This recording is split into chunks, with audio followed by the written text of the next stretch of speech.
Okay, Uranium 1 extra credit, day 92. Isn't uranium element 92? That's how we're doing this, right? So remember that process we talked about, ore to yellow cake, to the UF6 cylinders, to fuel rods, okay?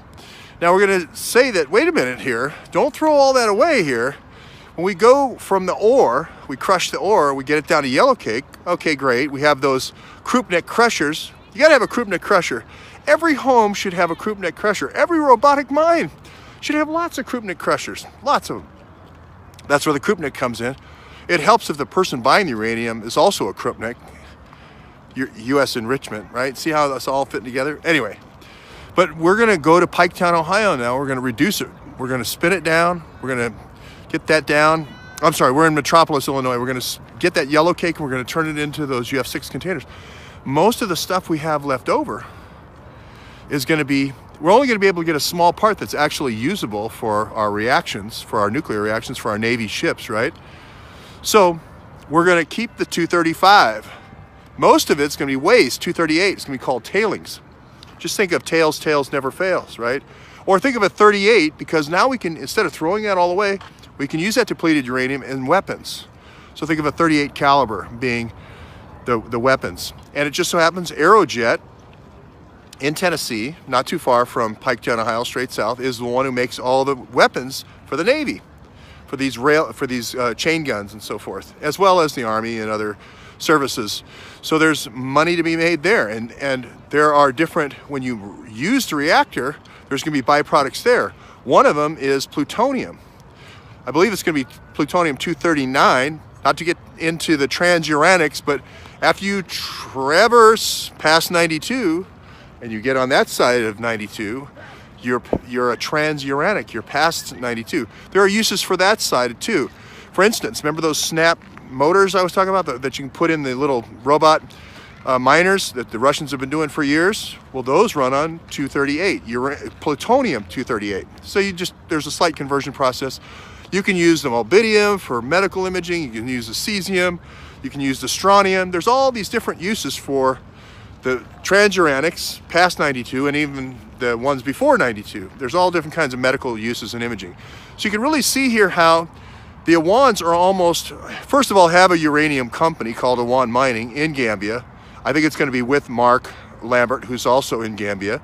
The Cryptics are also in Gambia, and they're going to be in lots of other places as well.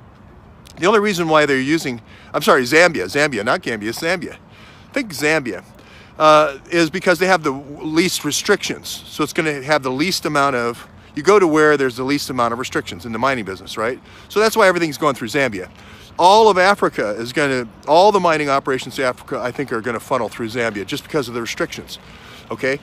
They're involved in medical because of this medical sales. And then you've got the Loretta Hendricks going to these different VAs and selling this different medical imaging stuff. I believe that's how that's done. And you want to place doctors. You want to place doctors around to order your stuff, basically. So this isn't just the Awans, it's a big operation. And Uranium 1 by itself is a big operation. And but the key to it is getting the documents. There's the 5,000 emails that Sarah Carter said she was going to publish. There's the 10,000 Peter Strokes text messages. All this is going to be, you're going to find Peter Strokes in all these key points where there's trouble along the rat lines, okay? So that's, again, working theory there, but I think when the text messages come out, that'll become more obvious. The last thing is, before you had Uranium 1, which is basically, let's say that's the American West there, that lake. And it's me taking the uranium out of that American lake, okay? Before you had that, you had highly enriched uranium coming into the United States from Russia.